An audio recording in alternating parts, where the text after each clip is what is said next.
పద రాము, ఇక్కడి నుంచి ఎంత టైం పడుతుంది అని అడిగాడు. 1 గంట పడుతుంది సార్. అక్కడ కూడా ఎక్కువ టైం పడుతుంది సార్, పెద్ద యూనిట్ కదా, వారితో మాట్లాడి అన్నీ చూడాలంటే సాయంత్రం వరకు అవుతుంది అంది విద్యావతి. ఓహ్ ఓకే, ఫస్ట్ టైం కదా, ఇవాళ ఎక్కువ టైం ఈ యూనిట్ మీద స్పెండ్ చేద్దాం అన్నాడు కృష్ణకుమార్. ముగ్గురు కారులో ఎక్కారు. కారు బయలుదేరింది. అయ్యో, కుంకుమ పెట్టుకోవడం మర్చిపోయాను అంది విద్యావతి. ఇదిగోండి అంటూ పూజారి గారు ఇచ్చిన కుంకుమ ప్యాకెట్ తీసి ఇచ్చాడు కృష్ణకుమార్. ఓహ్ థ్యాంక్ యూ సార్, మెచ్చుకోలుగా అంది. ఓకే అంటూ మళ్ళీ ఆ కుంకుమ ప్యాకెట్ జేబులో పెట్టుకున్నాడు. అబ్బా, 1 గంట కాలక్షేపం చేయాలి అనుకున్నాడు కృష్ణకుమార్. అప్పటికే తనతో తెచ్చుకున్న న్యూస్ పేపర్స్ చదవడం పూర్తయింది. ఎక్కడ సార్ మీరు ఉండేది అని అడిగింది విద్యావతి. హిమాయత్ నగర్ మేడం. ఓ, మా అశోక్ నగర్కు దగ్గరే. బాగా బిజీ ఏరియా కదా మీది. మా ఏరియా అంతా బిజీగా ఉండదు. మా ఫ్లాట్ కొంచెం లోపలికి ఉంటుంది. 5 ఏళ్ల క్రితం కొన్నాను. కంఫర్ట్గానే ఉంటుంది. మీది ఇండిపెండెంట్ హౌస్లా ఉంది. అవును సార్, మేము 3 సిస్టర్స్. మా పేరెంట్స్ ప్రాపర్టీ క్రింద నేను ఉంటాను. పైన 2 పోర్షన్స్లో మా సిస్టర్స్ 2 ఉంటారు. ఓ, చాలా ప్రైమ్ ప్రాపర్టీ. రోడ్ మీదే ఉంది మీ ఇల్లు. గుడ్ అన్నాడు. మీ వారికి ప్రమోషన్ మీద కరీంనగర్ వెళ్ళారని చెప్పారు సాయంత్రం. అవును సార్, సీనియర్ మేనేజర్ ప్రమోషన్ వచ్చింది. లాస్ట్ మంత్ వెళ్ళారు. వీకెండ్స్ వస్తుంటారు తను. సో మీరు ట్రాన్స్ఫర్ మీద అక్కడికి వెళ్తారేమో త్వరలో. నో సార్, నాకు ఇంట్రెస్ట్ లేదు. మా పెద్ద సిస్టర్ విడే ఒకతే ఉంటుంది. ఆమెకు హెల్ప్గా ఉండాలి నేను. ఇంకొక సిస్టర్కి ట్రాన్స్ఫర్ డ్యూ ఉంది హైదరాబాద్ నుంచి. అందుకే నేను కరీంనగర్ వెళ్ళే ప్లాన్ లేదు. మీ పిల్లలు ఏం చేస్తుంటారు అని అడిగాడు. పెద్ద అబ్బాయి శ్రీకాంత్ ఇంజనీరింగ్ పాస్ అయి ముంబైలో వర్క్ చేస్తున్నాడు. పాప శ్రీష ఎంఎస్ చదివేందుకు వెళ్ళింది. తను 2 నెలల క్రితమే వెళ్ళింది. Oh nice. మావాడు కూడా ఎంఎస్ చదివే ప్లాన్లో ఉన్నాడు. నిన్ననే జిఆర్ఈ టోఫెల్ మార్క్స్ వచ్చాయి. శ్రీనిధి కాలేజీలో కంప్యూటర్స్ చదువుతున్నాడు. ఇప్పుడు లాస్ట్ సెమిస్టర్లో ఉన్నాడు. మా పాప కూడా కంప్యూటర్స్లో బీటెక్ పూర్తి చేసింది సార్. తనకి మంచి స్కోర్స్ వచ్చాయి జిఆర్ఈ టోఫెల్లో. అందుకే మంచి యూనివర్సిటీలో ఎంఎస్ సీటు వచ్చింది. విద్యావతి మాటలేమో కానీ ఆ పూల పరిమళం మాత్రం కృష్ణకుమార్ని తెగ చుట్టేస్తుంది. మీ కథలు, కవితలు మన బ్యాంక్ హౌస్ మ్యాగజైన్లో చదువుతుంటాను సార్. చాలా బాగుంటాయి.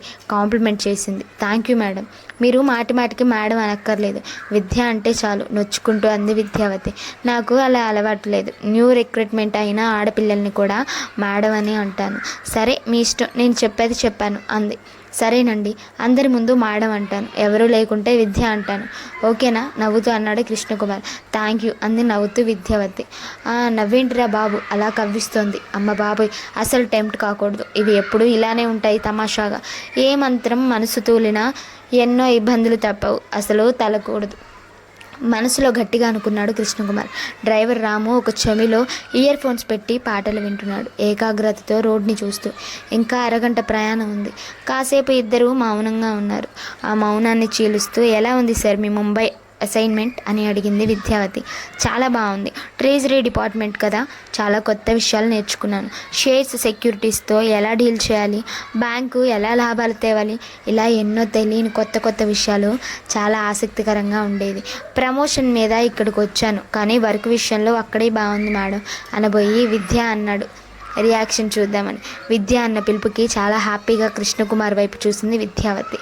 ఇలా 1 to 1 ఉన్నప్పుడు అలానే పిలవండి, ఐ ఫీల్ హ్యాపీ అంది.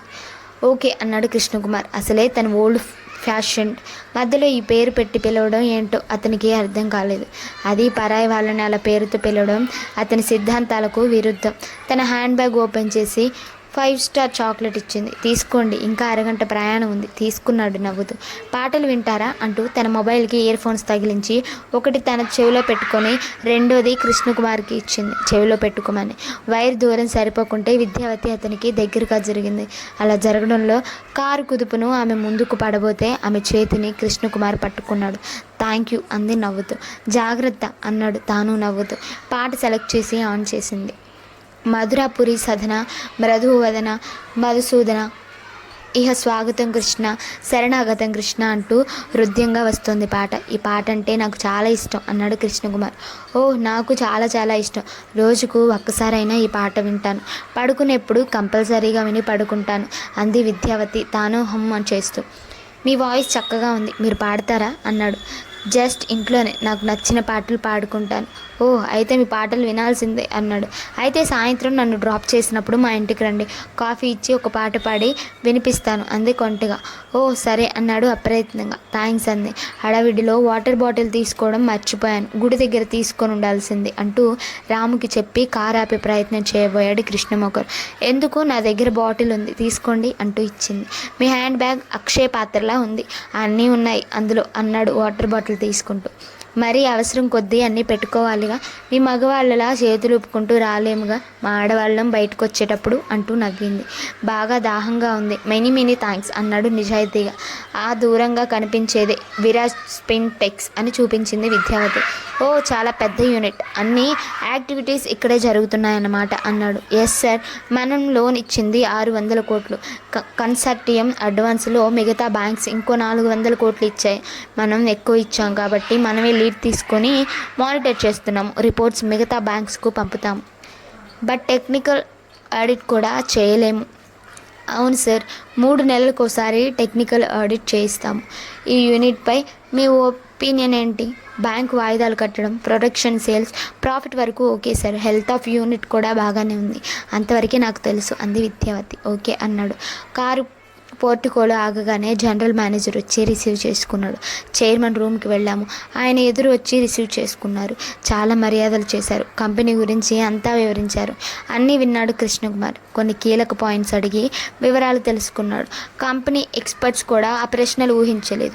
విద్యావతికి కూడా ఆశ్చర్యం కలిగింది. చాలా డీప్గా పరిశీలిస్తున్నారు అనుకుంది. తెలివిగల్లవాడే అని మనసులో మెచ్చుకుంది కూడా.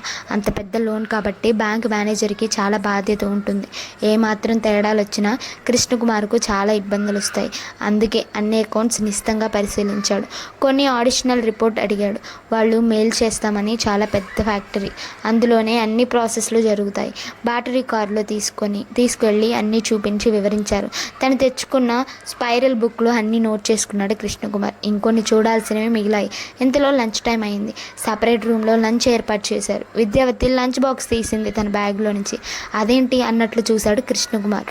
మేడం ఇక్కడ తినరు సార్, ఇప్పటికే చాలాసార్లు వచ్చారు కానీ లంచ్ మాత్రం తీసుకోలేదు, కేవలం కాఫీ టీ మాత్రమే తీసుకుంటారు అన్నాడు ఫ్లోర్ మేనేజర్. ఓ గుడ్, నాకు తెలీదు, లేకుంటే నేను తెచ్చుకునేవాడిని అన్నాడు. మీరు తీసుకోండి, ఎవరు తీసుకోకుంటే బాగోదు అంది. సార్ నాన్ వెజ్ తెమ్మంటారా అని అడిగాడు చెఫ్. ఇవాళ స్పెషల్ ఐటమ్స్ చేశాం అన్నాడు. నోనో వెజ్ మాత్రమే అన్నాడు కృష్ణకుమార్. హాట్ డ్రింక్స్ కూడా ఉన్నాయి, మీకు అభ్యంతరం లేకపోతే అన్నాడు ఫ్లోర్ మేనేజర్. నేను అస్సలు ముట్టుకోను, సారీ అన్నాడు కృష్ణకుమార్. మంచి వెజ్ లంచ్ సర్వ్ చేశారు. విద్యావతి తన బాక్స్లో నుంచి ఉప్మా కొంచెం పెట్టింది, రుచి చూడండి అని. నోట్లో వేసుకొని ఓ టేస్ట్ అదిరింది అన్నాడు. అయితే మొత్తం తినండి అంటూ కృష్ణకుమార్ పళ్ళెంలో బోర్లించింది. ఏంటిది మరి నీకు అన్నాడు. 5 స్టార్ చాక్లెట్ ఉందిగా అంది. అదేం కుదరదు అని ఇంకో ప్లేట్ తెప్పించి చపాతీ కూర తనే వడ్డించాడు. తినండి ప్లీజ్ అంటూ. సరే అంటూ తీసుకుంది. మీరు అస్సలు డ్రింక్స్ తీసుకోరా అని ఆశ్చర్యంగా అడిగింది. అస్సలు తీసుకోను. గ్రేట్ అంది మెచ్చుకోలుగా. ఇంతలో రేణుక ఫోన్. ఏమండి లంచ్ చేశారా అంటూ. ఇప్పుడే తింటున్నాను రా, చాలా బాగున్నాయి ఐటమ్స్, ఉప్మా తింటూ లొట్టలేస్తూ చెప్పాడు. ఎవరు, మీ అబ్బాయా అంది. కాదు మా వైఫ్ అన్నాడు. మా అబ్బాయి మితభాషి. ఓ గుడ్, బాగా చదివేవాళ్ళు అలానే ఉంటారు అంది విద్యావతి తన చెవులు జూకాలు ఊపుతూ. ఇద్దరు లంచ్ ముగించుకొని చకచక మిగతా ప్రాసెస్లు చూశారు. అప్పటికే టైం 5 అయింది. చైర్మన్ గారికి బాయ్ చెప్పి కారులో బయలుదేరారు. ఇప్పుడు బ్యాంకుకు వెళ్తారా అడిగింది విద్యావతి కృష్ణకుమార్ వైపు చూస్తూ. ఇటు నుంచి ఇంటికే వెళ్తాను, మిమ్మల్ని దింపేసి, బాగా టైర్డ్గా ఉంది అన్నాడు. మా ఇంటికి వచ్చి వెళ్ళండి, దారిలోనేగా అంది. టైం చూశాడు. 5:30. ఓకే అన్నాడు. థ్యాంక్ యూ అంది. విద్యావతి ఇల్లు రాగానే రాముకి చెప్పాడు కార్ పార్క్ చేసుకోమని. మేడం వాళ్ళ ఇంటికి వెళ్ళి 1 గంటలో వెళ్దామని. నువ్వు టిఫిన్ కాఫీ కావాలంటే తీసుకో అని డబ్బులు ఇచ్చాడు. వారిని ఇంటి దగ్గర దింపేసి రాము వెళ్ళాడు. రోడ్ మీదే ఉంది ఇల్లు, బస్సులు కూడా వెళ్తున్నాయి ఈ రూట్లో అన్నాడు అటు ఇటు చూస్తూ. అవును సార్, ఒక విధంగా బిజీ రోడ్ ఇది. మా ఫాదర్ వాళ్ళు కట్టినప్పుడు అసలు ఏమీ ఉండేది కాదంట ఇక్కడ. మేము ఈ ఇంట్లోనే పుట్టి పెరిగాం. మా చిన్నప్పుడు కూడా మామూలుగా ఉండేది. అంత బిజీగా ఉండేది కాదు. గేటు తీసి లోపలికి వెళ్లే ముందు కుడి పక్కకి చూస్తే పెద్ద మల్లె చెట్టు కనిపించింది. బాగా పొదల పైకి అల్లుకొని ఉంది. మల్లెలు విరగబూస్తున్నాయి, సువాసనలు వెదజల్లుతూ. ఓ, ఇదన్నమాట మీ జడలో నిత్యపూల రహస్యం. మల్లెపూల అదృష్టం చేసుకున్నాయి అన్నాడు. ఎందుకో అంది తలుపు తాళం తీస్తూ కొంటగా నవ్వుతూ. రోజు ఆ నల్లని వాలు జడని అలంకరిస్తున్నాయిగా అందుకు. పర్వాలేదు, మాటల్లో రచయిత గారి రొమాంటిక్ టింజ్ కూడా దాగుంది. హాల్లో లైట్స్ వేసి లోపలికి రండి అంది. షూస్ విప్పుతున్న కృష్ణకుమార్ని వారించింది. పర్వాలేదు రండి, మళ్ళీ అవన్నీ విప్పడం ఎందుకు అంది. అప్పటికే షూస్ విప్పేసి లోపలికి వచ్చాడు ఓకే అనుకుంటూ. ఏసీ వేసి అడిగింది, ఏం తీసుకుంటారు అని. జస్ట్ కాఫీ చాలు అన్నాడు. ఉప్మా వద్దా అంది కొంటగా నవ్వుతూ. ఉంటే టిఫిన్ బాక్స్లో పెట్టి ఇవ్వండి, మరేనుకి తీసుకెళ్తాను, తను కూడా టేస్ట్ చేస్తుంది మీ ఉప్మాని అన్నాడు. లేదులేండి, అంతా తెచ్చాను వచ్చేప్పుడు, ఈసారి మీకోసం స్పెషల్గా చేసి ఇంటికి పంపిస్తాను సరేనా అంది నొచ్చుకుంటూ. ఆన్ చేసిన టీవీలో నుంచి భానుమతి గారి మధురమైన పాత పాట వస్తుంది. నేనే రాధనోయి గోపాల అందమైన ఈ బృందావనిలో అని లిరిక్స్ ఎంజాయ్ చేస్తున్నాడు కృష్ణకుమార్. కాఫీ తెచ్చేలోపు ఈ ఆల్బమ్ చూడండి అని ఒక స్పైరల్ బుక్ అతని చేతికిచ్చింది. ఓపెన్ చేసి చూశాడు. అన్ని రేఖా చిత్రాలు. ఓ గ్రేట్, మీరు వేశారా అన్నాడు ఆమె మొహంలోకి చూస్తూ. అవును అంది కొంచెం గర్వంగా, ఇంకొంచెం హ్యాపీగా. మొహంలో రంగులు మారుతుంటే. అది నా హాబీ, చిన్నప్పటి నుంచి నాకు అలవాటు. చూస్తూ ఉండండి, కాఫీ తెస్తానని కిచెన్లోకి వెళ్ళింది. ఆ పొడవాటి జడ నడుము మీద అటు ఇటు ఊగుతుంటే చూడొద్దనుకుంటూనే చూశాడు. మామూలు అందం కాదు ఈవిడిది, ఎంత వద్దనుకున్నా చూడాలనిపిస్తుంది.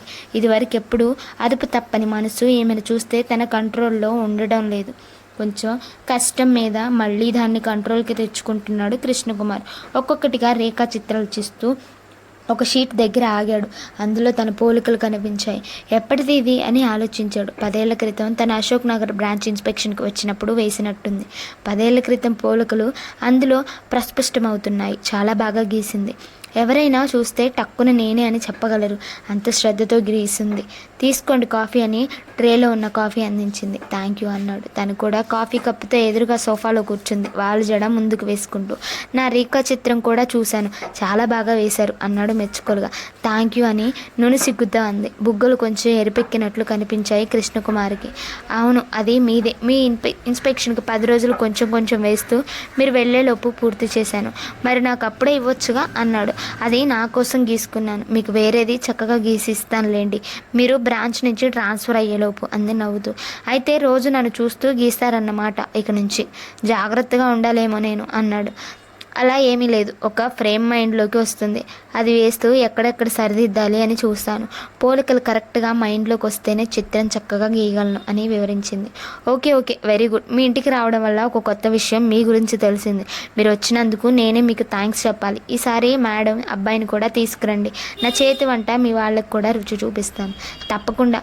మీరు మీ శ్రీవారిని కూడా మా ఇంటికి రండి, మా ఆతిథ్యం కూడా స్వీకరించవచ్చు. ఇంతకీ మీ వారి పేరు చెప్పలేదు. ఆయన పేరు SLN మూర్తి. ఆయన అక్క కూడా మన బ్యాంక్లోనే స్టాఫ్ డిపార్ట్మెంట్లో పనిచేసి రిటైర్ అయ్యారు.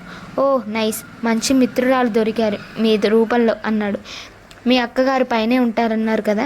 అవును, రాత్రి ఇద్దరం కలిసి కబుర్లు చెప్పుకుంటూ భోజనం చేస్తాము. తను కూడా కామర్స్ లెక్చరర్గా పనిచేసి హస్బెండ్ చనిపోయిన తర్వాత వాలంటరీ రిటైర్మెంట్ తీసుకుంది. పిల్లలు లేరు, తనని నేనే ఎంటర్టైన్ చేయాలి. భోజనాల తర్వాత కిందకు వచ్చి ఆయనతో పిల్లలతో ఒకమారు మాట్లాడి కాసేపు టీవీ చూసి నిద్రకు ఉపక్రమించడం అంది. ఓ నైస్, బ్రిస్క్ రొటీన్ అన్నాడు మెచ్చుకోలుగా. కృష్ణకుమార్ తన కుటుంబం గురించి చెప్పాడు. భార్య రేణుక రచనల గురించి, అబ్బాయి చదువు గురించి మధ్య మధ్యలో జోక్స్ వేస్తూ నవ్విస్తూ చెప్పాడు. అప్పటికే 8 అయింది. అమ్మో, గంట పైనే కూర్చున్నాను అంటూ లేచాడు. ఎక్కువసేపు కూర్చుంటే ఛార్జ్ చేయలేనులేండి అంది నవ్వుతూ విద్యావతి. మీరు ఛార్జ్ చేయరు, కానీ మీ సమ్మోహనం లాంటి నవ్వు మాట్లాడేప్పుడు ఆ పదాలు చేసే నాట్యం తీరు భరించే శక్తి నాకు లేదు అని మనసులో అనుకుంటూ ప్లీజ్ టేక్ కేర్, రేపు బ్రాంచ్లో కలుద్దాం అంటూ బయటకు వచ్చాడు. రాముకి కాల్ చేస్తే కారు తెచ్చాడు. వెంటనే మరోసారి ఆమెకు బై చెప్పి బయలుదేరాడు. దారిలో పునశ్చరణం చేసుకుంటే తన చిత్రమే. అందులో ఎందుకుందో కృష్ణకుమారికి అర్థం కాలేదు. ఆమె గీసిన చిత్రాల్లో మిగతావన్నీ జనరల్గా ఉన్నాయి. జాతీయ నాయకులు, దేవుడి చిత్రాలు, తన పిల్లల చిత్రాలు అలా ఉన్నాయి. ఓపికగా చాలానే గీసి ఉన్నాయి. అందులో తనదే ఆడ్ మ్యాన్ అవుట్గా ఉంది. ఆలోచనలు అటువైపు వెళుతుంటే బలవంతంగా ఆపి మనసు బ్యాంకు వైపు మళ్లించాడు. రేపు టార్గెట్స్ ఏమిటా అనుకుంటూ. ప్రక్కరోజు జోనల్ ఆఫీస్కి వెళ్ళి జోనల్ మేనేజర్ని కలిసి బ్రాంచ్ గురించి అంతా వివరించాడు కృష్ణకుమార్. జోనల్ మేనేజర్ స్పెసిఫిక్గా నిన్న విజిట్ చేసిన విరాజ్ పెన్ టెక్స్ యూనిట్ గురించి అడిగాడు. తనకున్న డౌట్స్ ఆయనకు చెప్పాడు. యు ఆర్ రైట్ కృష్ణ, నాకు అదే అనుమానం. అందులో ఏదో జరుగుతుంది. వాళ్ళు ఇంకా 100 కోట్ల లోన్ కావాలని అడుగుతున్నారు. సరే, నువ్వు వచ్చిన తర్వాత నీ ఒపీనియన్ తీసుకొని డిసైడ్ చేద్దామని ఆగాను. కొద్ది రోజులు గమనించు ఆ అకౌంట్ని. ఏదన్నా ఉంటే నాకు ఇమీడియట్గా రిపోర్ట్ చేయి. చాలా జాగ్రత్త, ఆ యూనిట్తో పెద్దవాళ్ళ హస్తం ఉంది దాని వెనుక అని హెచ్చరించాడు ఆయన. ఓకే సార్, మీ సపోర్ట్ ఉంటే చాలు. ఆ లోన్ గురించి మీకు రెగ్యులర్గా ఫీడ్బ్యాక్ ఇస్తాను అన్నాడు. Good mister Krishna, by the way మీ బ్రాంచ్లో ఆ అకౌంట్ ఎవరు మానిటర్ చేస్తున్నారు అని అడిగాడు. విద్యావతి చూస్తున్నారు సార్, తనని అడిగాను. ఆవిడికి ఇన్డెప్త్ తెలీదు, మానిటరింగ్ వరకు చూస్తుంది. వాయిదాలు సరిగా కట్టడం అలాంటివి ఓకే. హెల్త్ ఆఫ్ యూనిట్ కరెక్ట్గా అసెన్స్ చేయాలి అని నా ఐడియా. కరెక్ట్, మీ ఐడియాస్ ఆవిడకి కూడా చెప్పండి. తను కూడా అదే డైరెక్షన్లో ఫాలో అవుతుంది. అప్పుడు మీకు ఈజీ అవుతుంది అన్నాడు. ఎస్ సార్, కొంచెం రైటప్ ప్రిపేర్ చేస్తున్నాను. అది ఒక కాపీ తనకు కూడా ఇస్తాను. ఏదైనా కాన్ఫిడెన్షియాలిటీ మెయింటైన్ చేయండి. ఆ అకౌంట్లో ఎవరికి అనుమానం రాకూడదు అన్నాడు general manager. Okay sir, thank you అని చెప్పి లేచాడు కృష్ణకుమార్. ఎప్పుడు ఏ అవసరం ఉన్నా నాకు చెప్పండి, డోంట్ హెసిటేట్ అన్నాడు. Great sir, nice of you అని బయటకు వచ్చాడు. ఈ బ్యాంకింగ్ సెక్టార్లో ఎప్పుడు ఏమి జరుగుతుందో ఎవరికి తెలీదు. 5 లెవెల్లో అన్ని రకాల ఇన్ఫ్లుయెన్స్తో కోట్లు లోన్స్ ఇస్తారు. వాటి రికవర్ బ్రాంచ్ హెడ్స్ మీద పడుతుంది. వాటిలో ఏవి తేడా వచ్చినా బ్రాంచ్ హెడ్స్ మీద ఎంక్వైరీలు, సస్పెన్షన్లు, డిస్మిస్లు జరుగుతుంటాయి. ఆ అవమానాలు భరించలేక కొంతమంది సూసైడ్ కూడా చేసుకున్నారు. కృష్ణకుమార్ ప్రిన్సిపల్ మొదటి నుంచి ఒకటే, ముక్కుసూటిగా వెళ్ళడం అలవాటు చేసుకున్నాడు. ప్రమోషన్స్ కోసం పెద్ద లోన్స్ ఇచ్చిన వాళ్ళు చాలామంది ఇంటికి వెళ్ళారు ఈస్టింగ్తో. అందువల్ల ఆ జోలికి వెళ్ళడు. ప్రమోషన్ కంటే జీవితం ముఖ్యమన్నది అతని సిద్ధాంతం. తమ బ్యాంకులో కూడా నిప్పు అని టైటిల్ ఇచ్చారు తనకి. అయితే అన్నారు నాకేంటి అని కేర్ చేయడు ఎవరిని. తన లైఫ్ తనకి హ్యాపీగా ఉంది. అడ్డదారుల్లో సంపాదించి పై వాళ్ళ మెప్పు కోసం లేనిపోని లోన్స్ ఇస్తే జీవితం ఉండదు. అటువంటి అవమానాలు తను ఎదుర్కోలేడు కూడా. ఇప్పుడు హాయిగానే ఉంది. ఇంకొన్నేళ్ళు ఇలాగే జాగ్రత్తగా ఉంటే హ్యాపీగా రిటైర్ అవ్వచ్చని అతని భావన. బ్రాంచ్కి వచ్చేప్పటికి లంచ్ టైం అయ్యింది. లంచ్ కాగానే బ్యాంకింగ్ అవర్స్ ఉంటాయి కాబట్టి కొంతమంది కస్టమర్స్ బయట వెయిట్ చేస్తున్నారు. తనని చూసి security guard collapse gate open చేశాడు. డ్రైవర్ క్యారీస్ తెచ్చి క్యాబిన్లో టేబుల్పై పెట్టాడు. Sub manager tiffin box open చేయబోతూ తనని చూసి క్యాబిన్లోకి వచ్చాడు. శాంతారాం గారు టిఫిన్ చేసి రండి అంటూ నొచ్చుకున్నాడు కృష్ణకుమార్. పర్వాలేదు సార్ అంటూ పొద్దున్నుంచి జరిగినవి ఎక్స్ప్లెయిన్ చేశాడు. ఓకే, థ్యాంక్ యూ అన్నాడు. ఇవాళ మీరు కొత్తగా కనపడుతున్నారు అన్నాడు శాంతారాం వేసుకున్న కొత్త షర్ట్ ప్యాంట్ చూసి. ఇవాళ నా బర్త్డే సార్, ఇది మా అమ్మాయి పంపింది. తను అమెరికాలో ఉంటుంది, అమెజాన్ ద్వారా ఆర్డర్ చేసింది. కృష్ణకుమార్ లేచి శాంతారాం చేయి పట్టుకొని హార్ట్లీ కంగ్రాట్స్ అన్నాడు సంతోషం వెలిపుచ్చుతూ. నాకు ఒక అలవాటు ఉంది శాంతారాం గారు, నేను ఎక్కడికి వెళ్ళినా నా బర్త్డే లిస్ట్ మెయింటైన్ చేసి సెలబ్రేట్ చేస్తాను. అది చాలా ముఖ్యంగా భావిస్తాను. ఆ అలవాటు మీతోనే స్టార్ట్ చేస్తాను. కేక్ ఆర్డర్ చేయండి బ్రాంచ్ తరపున, ఈవినింగ్ కేక్ కట్ చేద్దురు కానీ అన్నాడు. అయ్యో వద్దు సార్ అంటూ మొహమాట పడ్డాడు శాంతారాం. ప్లీజ్ సార్, మీరు అలా అనకండి, ఇంకొక సరదా మాత్రమే, మీరు ఏమీ ఫీల్ అవ్వకండి, జస్ట్ ఎంజాయ్ చేద్దాం అందరూ అని చెప్పాడు. మీరు వెళ్ళి మీ శ్రీమతి గారు పంపిన స్పెషల్స్ తినండి ప్లీజ్ అన్నాడు. థ్యాంక్ యూ సార్ అన్నాడు శాంతారాం. అతను వెళ్ళగానే విద్యావతి వచ్చింది. రండి మేడం, భోజనం అయిందా అని అడిగాడు. ఇప్పుడే అయ్యింది. మీరు జనరల్ ఆఫీస్కి వెళ్ళారని చెప్పారు.